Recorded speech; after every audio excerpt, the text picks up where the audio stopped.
Record of Ragnarok chapter 95, and this is it. This is the conclusion of round 10. We will have a winner by the end. For that, make sure you guys subscribe, drop a like on the video, and let's get crazy. Let's set the biggest like goal we've ever set on the channel, 500 likes for the conclusion of this round. In honor of how great this fight has been, I know you guys can do it, and I appreciate all the support you guys give me every single month. Without you guys, the channel would not be here. That being said, let's get into it. There is a dream yet to be fulfilled for those who have mastered martial arts. The peak of archery, in which there's no need to shoot with an arrow. The peak of fists, in which there's no need to strike with your fists. And then there's the peak of the sword, in which there's no need to use a sword to cut. As this is being narrated, we see this image of 3 martial art masters. We don't get any names for these guys, which is insanely weird, especially with what's coming, but it all leads up to being a master with the sword without having to cut. To kill without any weapons, without ornament. Is that dream really out of reach? And we see this landscape with this giant boulder and this old man practicing his invisible sword. The narrator answers and says no. Masters and experts who reach the peak of that realm did exist. We see the old man strike down once more with his invisible sword, and a butterfly lands on the boulder. When the butterfly lands, it splits clean in 2. This is very similar to what happens in Demon Slayer when Tanjiro was training early in the series. However, without exceptions, those who reached said peak all died at the moment they came to this realization. So basically what they're doing here is they're setting up that reaching this level of power, reaching this level of mastery is something that literally rips your body apart, and any human cannot live to tell the tale. You see that this guy's body starts attacking him, his heart gives out completely, it explodes, and he collapses. At the same moment they reach that peak, that technique, that magnificent feat disappeared like dew, because they exceeded the limits of humanity and consequently reaching the realm of the gods. What I find interesting about this is that, well, if there was swordsmen and masters like this, where are they at the tournament? Because we haven't seen anybody that had this mastery level as a human, and theoretically speaking, even if they died and they reached this level, they got a Valkyrie to help them, they should be able to use this in battle. So it's interesting. I wish we would have got a name for some of these guys, but they might just be generic. The important thing is that as this last guy was practicing his boulder strike, Susanoo was watching in his bird form. He was observing him, so he knew this was something that was attainable eventually. Heimdall says, the sword god's invisible sword Musouken destroyed the left side of Okita's body. Awesome shot of Okita, awesome shot of the arena, and perhaps the best panel of Susanoo ever within the series. This is peak, and the art for this chapter is amazing, and it's actually unbelievable for the Apocalypse of the Gods chapter as well. I can't wait to cover that next video. Susanoo starts walking toward Okita, who's crumpled down onto the ground. You start to see that he's feeling some of the effects. It looks like his blood vessels are pulsating. He says, so this is the unornamented sword Musouken. That's good. I am only feeling pain. Okita rises back to his feet and starts laughing. He says, Musouken, truth be told, I'm impressed. Just when I thought I surpassed you for good, you went and surpassed me again. Be for real right now. Are you having as much fun as me? Susanoo smiles back at him and says, absolutely. Susanoo goes on to say, I really wish I could fight forever. However, if I continue to swing this guy Musouken, it seems very likely my very life and soul will shatter under it. His demeanor then changes to become super serious. He says, so I won't be able to do that. Let's end this. Amazing shots of Okita having to use his sword as a cane, Susanoo getting serious, loading back his Musouken, and Okita finally getting up, picking up his sword once more and pointing it toward his opponent. We see what looks like Susanoo pulling in the air into one point in his hands, his Musouken. Eri says, that technique, what the hell is that? It seems like Okita was damaged, but Susanoo, he just swung his arms. He doesn't have a sword. Hermes says, I don't understand the logic behind that technique, but like Heimdall said, he's swinging a sword of nothingness, a sword that can't be seen. It seems like Okita's left half was destroyed internally. So complete Duraneg. How can a technique so absurd and full of nonsense exist? Zeus then chimes in and says, that's something that transcends the realm of reason. It can't be measured. Insane statement. There's only one thing that's certain. Susanoo finally arrived there. After countless years foolishly swinging his sword over and over, he finally arrived there. The pinnacle of the sword. That's truly the realm of the supreme god. It's interesting to note that Sasuke doesn't get any dialogue this chapter, and I really think that this kind of is a missed opportunity because I would have liked to see his reaction and analysis of the invisible sword, especially given that we had that whole flashback kind of thing with the old master, so I'd like to see if Sasuke has any knowledge of this technique. Maybe we'll get that next chapter when there's aftermath. We cut back to the face-off. Okida's aura is encapsulating him, and the Shinsengumi are watching on. Hisuke says, "Okida-san, he's exhausted, he can barely stand." Suji. The rest of them remain in silence. Hisuke then screams out, "It's useless. Even for a guy like Okida.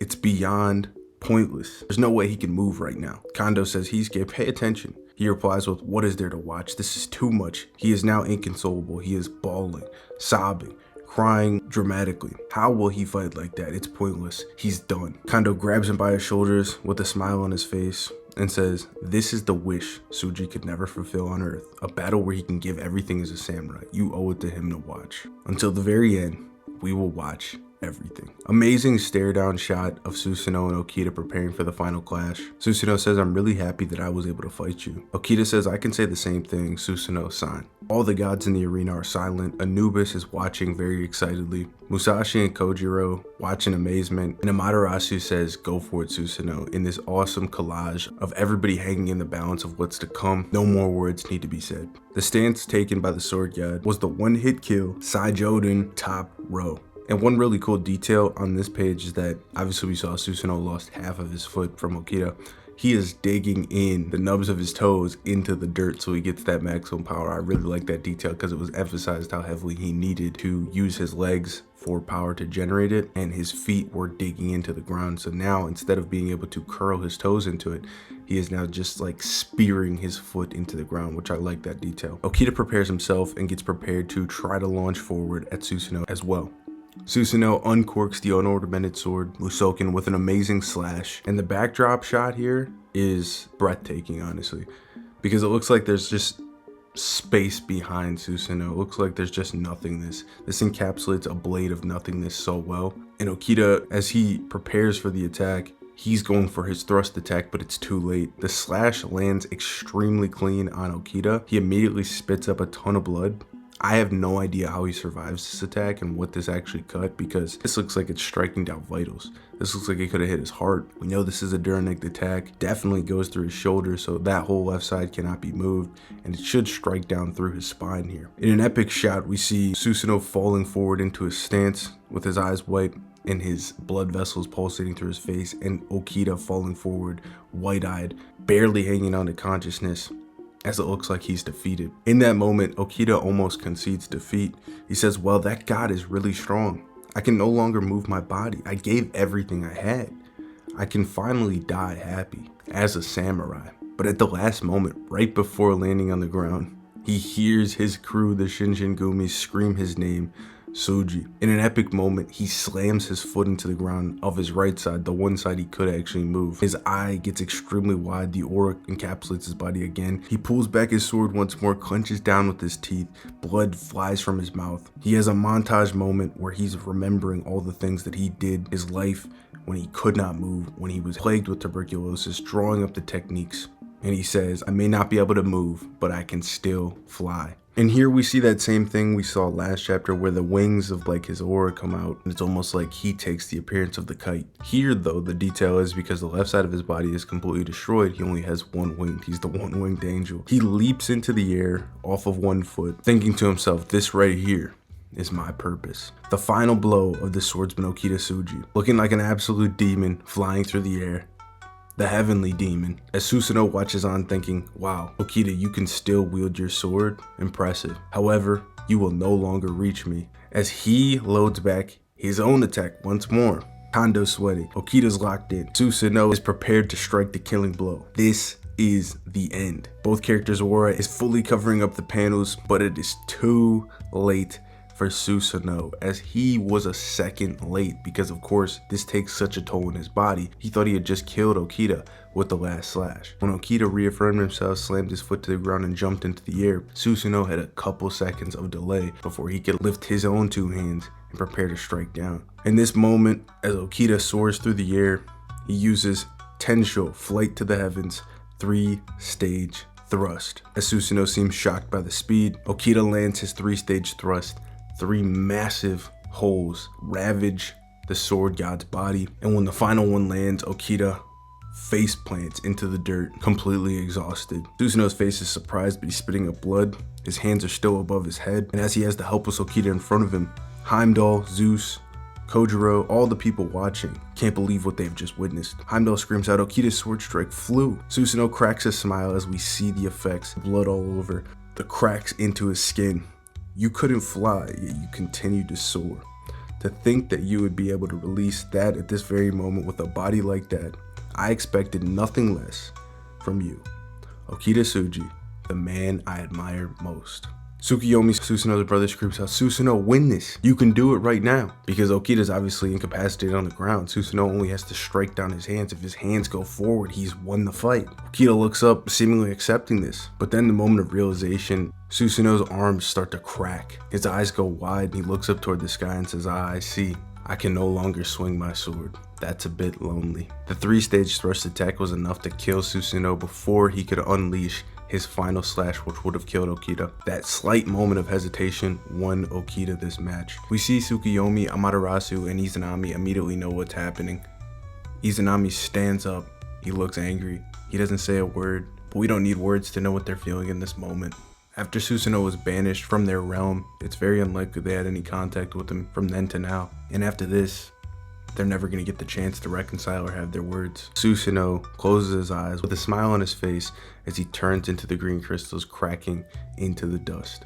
As this takes place, we get a super emotional panel of Okita looking up at him, crying, saying, Susanoo, Susanoo-san, thank you so much. As he falls out of consciousness, face in the dirt, we get this amazing shot of the arena behind Okita, the crystals going up into the sky, and the sword, Ame no Murakumo, broken. Heimdall announces the winner of the 10th round of Ragnarok, the last battle between gods and humans, as humanity's representative Okita Tsuji. He's officially won. Susanoo no Mikoto versus Okita Tsuji, match time 11 minutes and 25 seconds, finishing move, Tensho 3-stage thrust, Sandenzuki, winner, Okita Tsuji. What a conclusion. I personally think that this is one of the best fights in the series. I thought the art this chapter was top notch, as I mentioned before. As far as the ending sequence, there's a little bit that's left to be desired for me, because I kind of think if that one slash lands on Okita, that should have been wraps.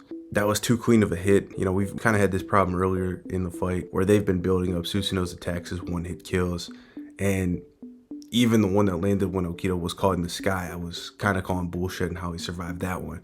Then he was hit with the invisible sword.